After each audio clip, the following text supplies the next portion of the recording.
Are you stuck trying to lose fat, but the belly just won't budge? I was in the exact same boat at one point. But after nearly 20 years in the gym and making fat loss a lot harder than it had to be, I finally cracked the code. These 6 changes melted the fat off for me, and they're working wonders for the guys I coach as well. So if you want to get leaner, get stronger, and finally lose the gut for good, keep on watching. Okay, the very first change I made was I started accounting for the weekends. So in the past, what I would typically do is like Monday through Friday, I would absolutely dialed in with my nutrition, my workouts, and everything was going great. But on the weekends, 1 or 2 bad days would completely derail my progress, and all the hard work I did Monday through Friday completely out the window. Now, here's the cool part. I still have my 1 or 2 bad days on the weekend right now. The difference is I compensate for it and I go a little bit lower calories Monday to Friday to make sure I can have that higher calorie day on the Saturday and Sunday. Now, think of it this way, and this is going to make perfect sense. Let's say you have $700 to spend over the course of a week in terms of a money budget. How you spend the $700 is 100% up to you. You can spend $100 every single day nice and equally. Or let's say on Saturday, you want to go shopping, make a nice big purchase, you see a big TV, you can buy that TV and maybe it costs you like $300. You're fine as long as you just lower your other, remaining budgets to make sure you don't go over $700 for the week. Does that make sense? It's the same thing when it comes to calories. You can have your higher calorie day, just make sure if it is higher calorie, lower the calories the other 6 days to go along with it. That's what I currently do. You're going to shred fat and nothing's ever going to feel restricted. Now, if you want to see if this eating style is right for you, just grab the quiz below, fill it out, and I'll personally get back to you to let you know if you should be doing this weekend warrior method. Okay, the second change I made was I didn't eat to starve myself. So when I first got into fitness and even coaching, I always thought fat loss was very simply about eat less and move more. Now, obviously that's true to a certain extent, like that's what you need to do to lose fat, but there's a lot more nuance that goes into that formula. And what I did when I first started out is I just try to focus on lose as much fat as possible. And I achieved that, but here was the issue with it. I lost a lot of muscle as well. So I lost weight, some of that was fat, but I lost a lot of muscle to complement with that. And what that really did is kind of give me like a skinny fat type appearance. So I had like some starving belly fat. I was mostly skinny, but I had no muscle whatsoever. And I knew there had to be a better way. And this is where I made one simple change. So instead of just focus on eating less, what I really tried to focus on was eat more and move more. Because I want to lose certain belly fat, but I want to gain muscle. And I knew if I'm trying to gain muscle, I can't even be eating like 1,800 calories a day. So I made that shift to, okay, let's get my step count up a little bit. But let's get my protein and my calories up a little bit. When I made that change, fat started melting off, and then I actually started building some muscle. And if you follow this as well, I guarantee it will work for you. So when I mean move more as well, just try to walk around as much as you can. And for eating more, anywhere from like body weight times 10 to 11, I feel is a good number depending on your step counts. But my big takeaway here and what I recommend for you is if you can shift your mindset to, move more, eat more, compared to just eating less and trying to starve yourself to lose fat, I guarantee you're going to lose certain belly fat and you're going to protect your muscle and even gain muscle if you do it correctly. Okay, change number 3, and this is actually a bit of a cheat code I find, but what I started doing was I started front loading my protein and my fiber earlier in the day. So what I used to do, this was pretty bad at my breakfast back in the day, it was typically just like cereal, fruit juice, maybe some fruit, like okay, a little bit of fiber, but there just was really no emphasis on protein, and that kind of led to my skinny fat appearance, and I get a lot more like hunger cravings later in the day, and I always found it was a struggle to get my protein targets, to hit my protein targets, because I just didn't get enough protein in the morning. But I made the change like, okay, let's get my protein and fiber early in the day, and it did 2 massive things for me.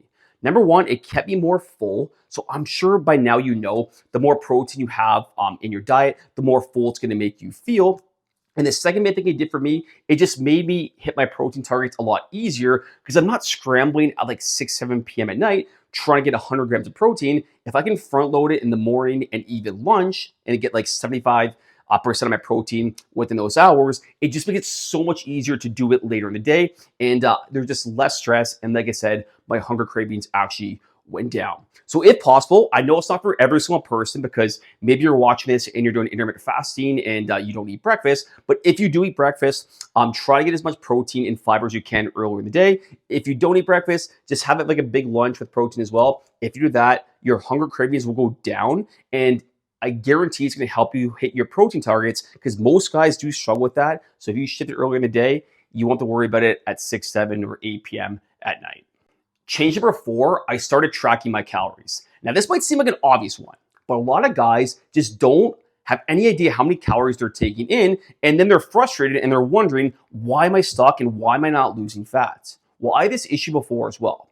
I got like relatively lean, like not tracking calories, but I was just gonna eat in my protein and my quote unquote healthy foods every meal. But I never got to the next level, and I was just kind of stuck for a few months. So I really kind of realized the bottleneck was I'm not really tracking my calories and my protein too much. So let's do it for a few months and let's see where it's going to take me. I started tracking my calories and protein. I realized like how many calories or extra calories I was actually taking in. And I even realized my protein was a little bit lower than it needed to be. Once I made that shift, like counting calories, my protein for a couple months, the felt just started melting off and everything just made it so much easier. Now, here's the thing. You don't have to track every single day for the rest of your life. But if you are stuck in the fat loss phase, I definitely recommend tracking for at least a couple weeks or so. Because here's a hard fact for you.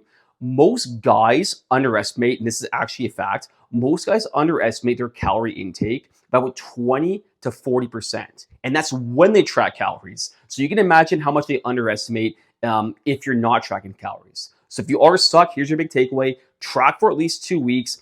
If you do that, dial in your calorie number, hit your protein number, the fat's gonna melt off, and you're gonna bust over that plateau. Okay, change number 5, I didn't negotiate with myself. So before in the past, I used to act a little bit more on feelings and how I felt. So if I was tired, I would negotiate with myself and say like, maybe I'll just do the workout another day. Or when it comes to nutrition, I would negotiate with myself saying, I'll get back on track, tomorrow. And those small things just left me stuck. And I realized if I want to get to the next level, I need a plan and I got to follow that plan and don't negotiate with myself regardless of what happens. And when I made that change and I really started building out a plan saying, okay, you have to work out 5 times per week regardless. You got to hit 150 grams of protein every day. You got to hit your calorie number, et cetera, et cetera. Once I hit those numbers, once I made that plan and hit those numbers, I basically just acted on what I was supposed to do and keeping the promise to myself. Now, this is why it's so important to have a plan, and most guys really just wing it. And if you want to know how to do that, I'll link a video above. It'll take you through the SMART principle. But basically, you want to make sure you have a plan in terms of how to map everything out. And then once you have that plan, all you got to do is don't negotiate yourself and execute it. It's really that simple. Like barring an emergency that pops up in your family or whatnot, if you say you're going to do something, just do it. Once I made that change, I know it sounds so simple, but once I made that change, I built out my plan and I just followed through that plan without arguing with myself. Believe it or not, I got a lot leaner, right? So who would have guessed? So that's my takeaway for you. Have your plan and don't negotiate once with yourself once you have your plan. Change number 6, I started walking more. So in the past, I used to really just focus on like weights, high intensity interval training, and basically any sort of like crazy workout and challenges you can think of, like the Murph workout, CrossFit, stuff like that I used to do. And don't be wrong, I still got good results from it, but my body was toast and I feel like I couldn't really recover too much from my workouts. And I was just always sore and beat up. But once I reached like late 20s, even 30, like I'm about 34, almost turning 35 now, is I stopped doing the HIIT workouts and the crazy intense stuff. And I just started focusing more on walking to get my step count up. And once I did this for the last 5, 7 years now, fat just started melting off. And at the same time, my body just feels so much better. And I've said this many times in other videos, but I feel better now at age 34 than I did at age 24. And a big reason why is just taking away the HIIT workouts and like beat myself up with the jumping and stuff like that and focus on step count. It's an absolute game changer. So if your step count isn't high, I recommend focusing on that. That's gonna be a lot more important in terms of beating yourself up in the gym. So really try to make sure to prioritize your step counts if you can. To drive home one main point, if you feel stuck as a busy guy trying to lose belly fat, it's totally normal. It's not just you.